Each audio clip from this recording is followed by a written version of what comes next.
Example 3. Prove that 2 cosec 2x plus cosec x equal to sec x into cot x upon 2. तर इथे आपल्याला prove काय करायचं आहे, LHS side equal to RHS. तर LHS side आपण सॉल्व्ह करू and it is equal to RHS हे आपण प्रूव्ह करू. तर हा क्वेश्चन सॉल्व्ह करताना आपल्याला कोणकोणत्या फॉर्म्युल्यांचा कोणकोणत्या आयडेंटिटीचा वापर करावा लागणार आहे.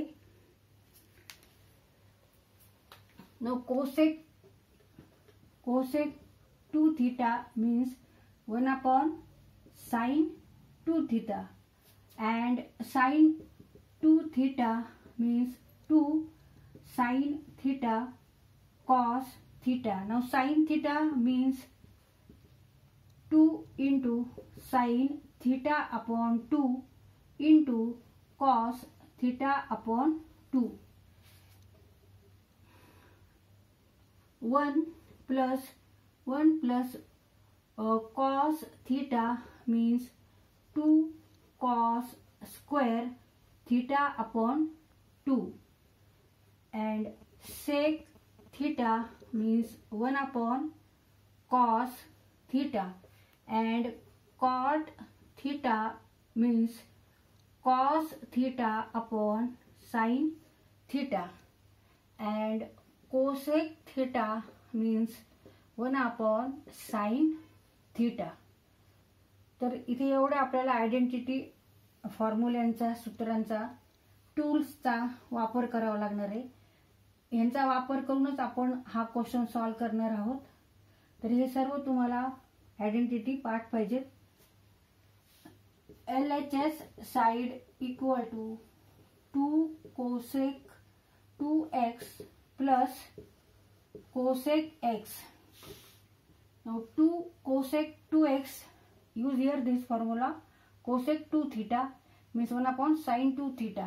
So 2 1 upon sin 2x, 1 upon sin 2x plus cosec x, use here this formula, this identity. Cosec theta means 1 upon sin theta, 1 upon sin x.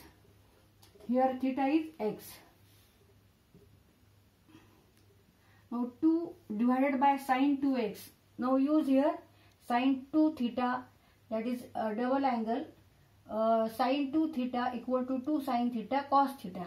Sin 2x means 2 sin x, 2 sin x cos x plus 1 upon sin x. आता इथे 2 एक डिनॉमिनेटरला आहे, एक न्यूमरेटरला आहे आणि एक डिनॉमिनेटरला, हे दोन्ही कट होतील. मग 1 upon sin x into cos x plus 1 upon sin x. आता इथे ऍडिशन करून घेऊ. 1 plus cos x divided by sin x into cos x. Now 1 plus cos x means 1 plus cos theta equal to 2 cos square theta upon 2. 1 plus cos x means 2 cos square x upon 2 divided by, now sin x means sin theta, 2 sin x upon 2 cos x upon 2.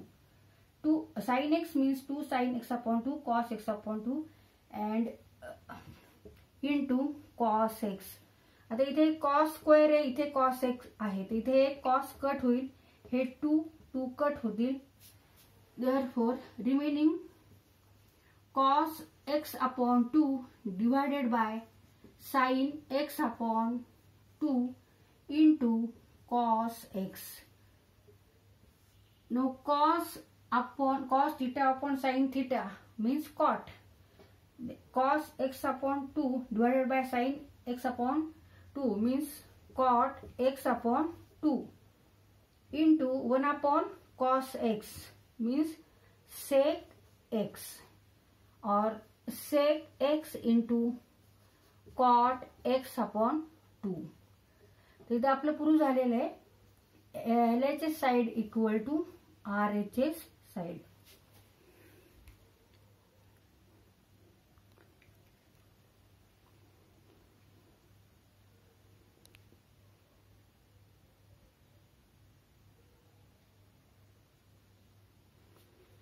तर हा question solve करताना आपण इथे एवढ्या आयडेंटिटीचा वापर केलेला आहे. तर हे सर्व तुम्ही पाठ करा.